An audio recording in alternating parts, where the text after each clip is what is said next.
বিরতির পর স্বাগত। অভিযোগ, স্বামীর নির্যাতন সহ্য করতে না পারায় গৃহবধূ নিখোঁজ, অর্থাৎ গৃহবধূ বাড়ি ত্যাগ করে বর্তমানে সে নিখোঁজ বলেই অভিযোগ। এবং ঘটনাটি ঘটেছে কাঞ্চনমালা বাজার সংলগ্ন এলাকায়। জানা যায় সেই এলাকার সরস্বতী সরকারের মেয়ে প্রিয়া সরকার ওরফে পায়েলের গত 5 বছর আগে কমলাসাগর বিধানসভার অন্তর্গত পাণ্ডবপুর এলাকায় অভিজিৎ দাসের সাথে সামাজিকভাবে বিয়ে হয়েছিল। এরই মধ্যে গত 17 ফেব্রুয়ারি অর্থাৎ শনিবার গৃহবধূ প্রিয়া সরকার পাণ্ডবপুর স্থিত তার স্বামীর বাড়ি থেকে নিখোঁজ হয়ে যায়। সেদিনই প্রিয়ার স্বামী একটি অভিযোগ দায়ের করে থানায়। সমস্ত জায়গায় খোঁজাখুঁজি করার পরেও গৃহবধূ প্রিয়া সরকারের কোনো সন্ধান না পেয়ে এই মুহূর্তে বিভিন্ন জায়গায় ঘুরে বেড়াচ্ছে তার পরিবার পরিজনরা। পুলিশ তাদেরকে আশ্বস্ত করেছে যে তাকে খুঁজে বের করার চেষ্টা করবে পুলিশ।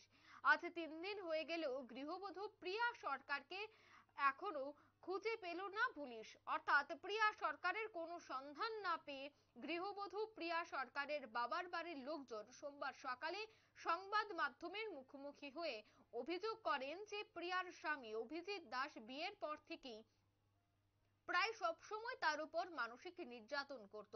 তার ইচ্ছা অনিচ্ছার কোনো মূল্য ছিল না স্বামীর কাছে, যার ফলে স্বামীর এই মানসিক নির্যাতন সহ্য করতে না পেরে শনিবার তার স্বামীর বাড়ি থেকে আচমকাই নিরুদ্দেশ হয়ে যায় সে, এমনটাই অভিযোগ গৃহবধূর পরিবারের।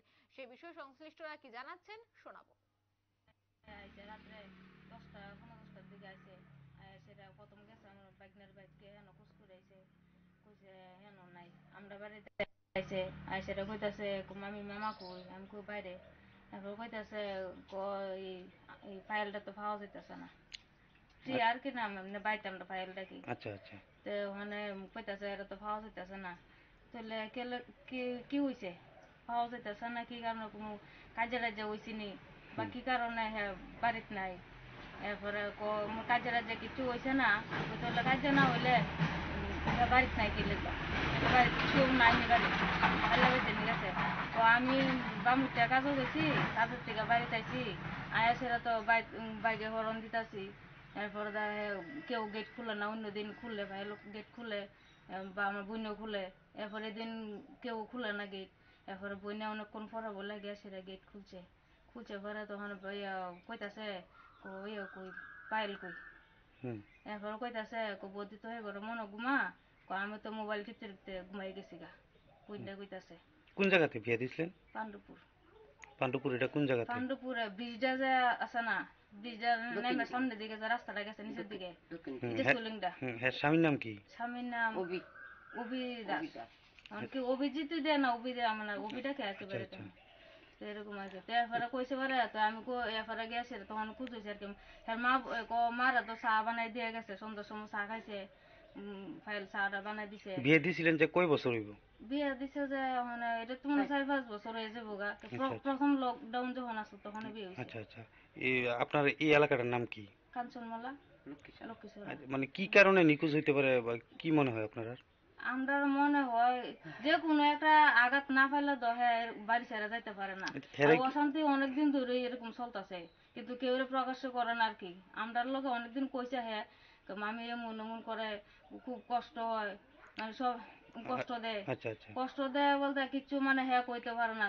যেমন মনে করেন যেমন একটা কাজের লোক যেরকম বাড়ির ভিতরে থাকে সে এরকম করে বলে থাকে, মানে মানে স্বামী স্ত্রীর যেরকম একটা মিল আছে না এরকম না। হ্যাঁ বলে এক ঘর থাকে। আপনারা কি মনে হয় এই অশান্তির কারণে কি? মানে অশান্তির কারণে হ্যাঁ বাইতে গেছে। আনলে অশান্তি না পাইলে কেউ একটা মানুষের সুখে থাকলে কেউ বাড়ি ছেড়ে এরকম যাইতে পারে না। আচ্ছা আচ্ছা। সন্তানও নাই। থানাতে জানাইছেন নি বিষয়টা আপনারা? থানাতে আমরা এখানে জানানোর আগে ওই জামাই আগে থানাতে জানাইছে, থানাতে গিয়ে জানাইছে। আপনারাও জানাইছেন? হ্যাঁ আমরাও জানাইছি। আচ্ছা, কোন থানাতে জানাইছেন এটা? আমতুলি থানা। আচ্ছা, এখন কি চান আপনারা বিষয়টা? এখন আমরা বিষয়টা চাই আমরা মায়া যাতে আমরা সুস্থভাবে ফেরত চাই। মানে যে নিখোঁজ হের মা বাবা আসেনি? হের মা বাবা আছে, বাবা থাকা মানে আগে অত আগের খোঁজ খবর কথা না, কোন আচ্ছা এই হয়েছে বলছে মা বাবা আছে সৎমা। আচ্ছা হ্যাঁ, নিজের মা নাই। আমরা মামার বাড়ি বড় হয়েছে, বড় হয়েছে হ্যাঁ এখানে ছোটবেলা থেকে এখানে লয়ে আইছে, কিন্তু এ মা ও মানে ইয়ে করে। আপনারা শুনলেন গৃহবধূর পরিবার পরিজনদের অভিযোগ। তারা বলছেন যে স্বামী প্রতিনিয়ত নির্যাতন চালাতো তার গৃহবধূকে, তাই গৃহবধূ বাধ্য হয়ে নিরুদ্দেশ হয়ে যায় বাড়ি থেকে। নিয়ে নিচ্ছে ছোট্ট একটি বিজ্ঞাপন বিরতি, সঙ্গে থাকুন।